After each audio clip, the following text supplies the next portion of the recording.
Salut, c'est Romain, bienvenue dans le podcast Parlons Design. Dans cet épisode, on va parler de comment optimiser tes contenus, comment optimiser les images, les vidéos et pourquoi c'est important. Ça va être le premier point qu'on va aborder. On va parler principalement de web, mais ça concerne également le développement d'applications mobiles ou de tout autre service. Et puis on va rentrer directement dans le sujet, donc avec quelques stats qui vont te montrer que c'est vachement important. Déjà, pour un site web, le temps estimé comme idéal, on va dire maximum, pour qu'un site charge complètement, ce serait 2 secondes. Pour avoir un maximum d'audience sur le site qui reste, et qui ne repart pas avant que la page ait fini de se charger, il faudrait que ton site mette moins de 2 secondes à charger. On estime, enfin, mais c'est même pas on estime, d'après des stats, au bout de 3 secondes, 57% des utilisateurs ont abandonné, ont quitté ton site. Donc plus de 3 secondes de chargement, tu perds plus de la moitié de ton audience. Donc rien que pour ça, niveau web, c'est absolument primordial.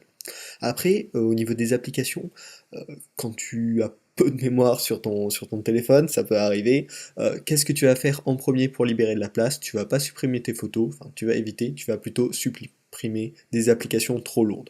Donc ça peut tout à fait être un facteur de désinstallation, et c'est pourquoi, même sur une application, c'est important d'optimiser les vitesses de chargement. Et puis pour les fichiers qui vont se charger, depuis ton application, depuis un serveur web qui ne sont pas directement téléchargés sur l'appareil de l'utilisateur, ça va aussi être important pour une meilleure fluidité.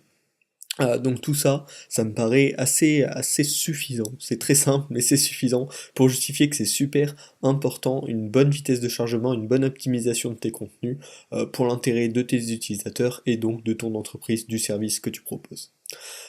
Ensuite, pourquoi ça touche le rôle du designer et pas par exemple celui du développeur? Bon, même si ça fait un peu partie des deux, mais la vitesse de chargement, c'est finalement le facteur d'une bonne expérience utilisateur, et donc c'est le taf du designer. Voilà, ce que tu dois faire, c'est fournir les bons fichiers au développeur pour qu'il n'ait plus qu'à les implémenter, et que derrière, ça propose une bonne expérience à l'utilisateur. Et puis également, dans ton rôle de designer, si tu collabores donc, probablement avec des développeurs, tu vas devoir les pousser, leur montrer quelle est l'importance de l'optimisation, autant des fichiers qu'ensuite du processus donc de chargement des fichiers, la gestion du cache, tout ça. Ouais, et donc, en tant que designer, voilà, c'est aussi ton rôle, finalement, de mettre l'accent sur ce fait, la vitesse de chargement, comme quoi c'est vraiment important pour, au final, garder des utilisateurs. Donc, je pense maintenant t'avoir persuadé, hein, ça me paraît assez logique. Et donc maintenant, je vais te proposer quelques solutions pour les images et pour les vidéos. On verra peut-être d'autres solutions, d'autres types de fichiers à améliorer dans les prochains épisodes, si ça t'intéresse. Tu peux me le dire en commentaire si t'es sur YouTube ou par message privé sur Twitter si tu écoutes le podcast. Ce que je te conseille vivement, hein, c'est pas du tout un podcast à regarder, il n'y a rien à regarder.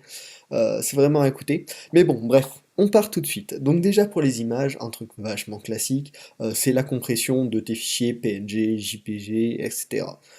T'as plein de convertisseurs en ligne, t'as des applications qui te convertissent et qui vont te permettre de compresser ces images avec ou sans perte de qualité, ça c'est à toi de décider en fonction de tes besoins, et qui vont déjà te faire gagner de la place sans rien faire, même sans perte de qualité, si pour le moment tu ne compresses pas tes images.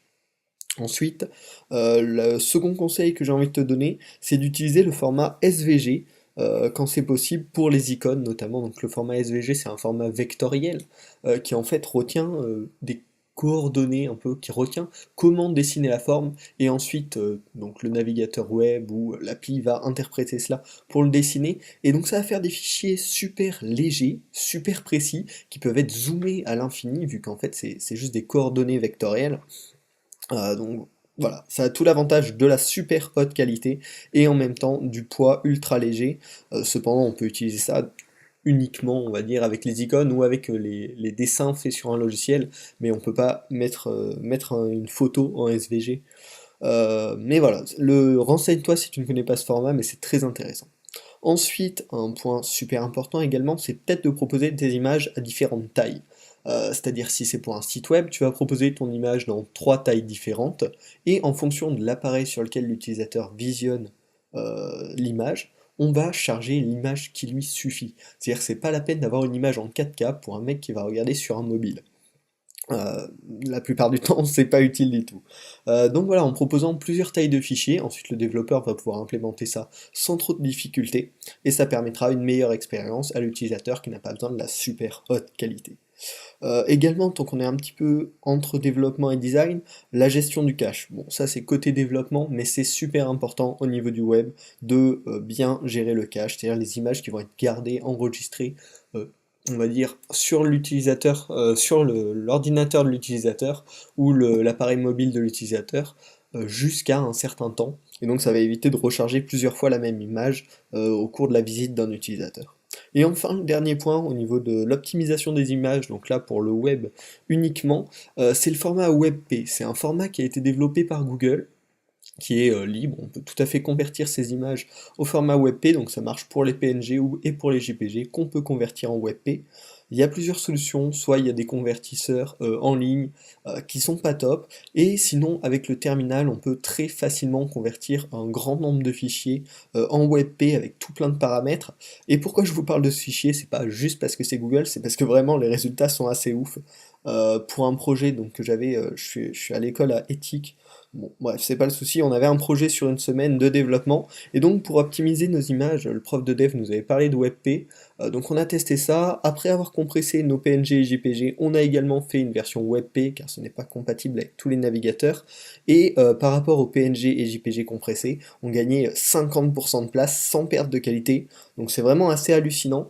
Je sais pas comment ça marche en interne, mais en tout cas c'est un format vraiment ultra optimisé. Et donc je vous conseille de vous renseigner à ce sujet, car ça peut vraiment vous faire gagner beaucoup de place pour les gens qui utilisent Chrome, notamment Chrome qui sait utiliser le WebP, mais il faut par contre proposer une alternative PNG ou JPG, car tous les navigateurs ne sont pas capables de lire le format WebP.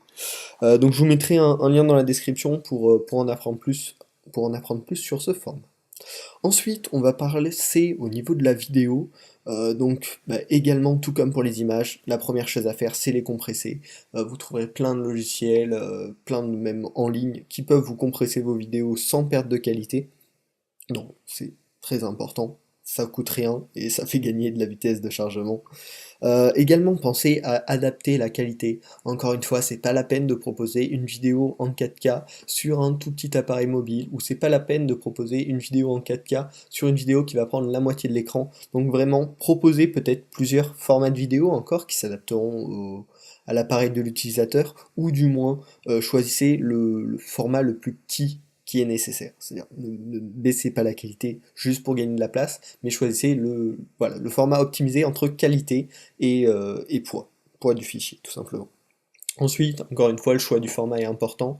Certains navigateurs web vont préférer certains formats, et certains formats vont peser moins lourd, donc ça c'est à vous de tester, mais pensez toujours ensuite à les compresser. Et enfin, potentiellement, vous pouvez préférer, si ça ne dérange pas, si ça ne gêne pas l'expérience utilisateur, un hébergement externe. C'est-à-dire si vous hébergez votre vidéo sur YouTube, le contenu est ultra optimisé par l'algorithme de YouTube derrière, et donc la vidéo, la vitesse de chargement sera bien plus rapide pour votre utilisateur. Mais bon, ça c'est à vous de voir en fonction de vos besoins. En tout cas, j'espère que toutes ces infos déjà t'ont aidé vers un premier pas vers l'optimisation des contenus de ton application ou de ton site web.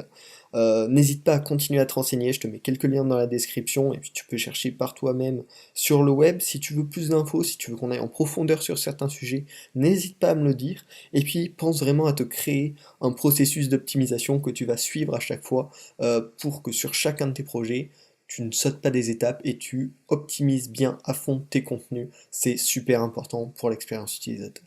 Donc voilà, j'espère que ce podcast t'a plu. On se retrouve la semaine prochaine pour un nouvel épisode de Parlons Design. Pense à t'abonner. À bientôt.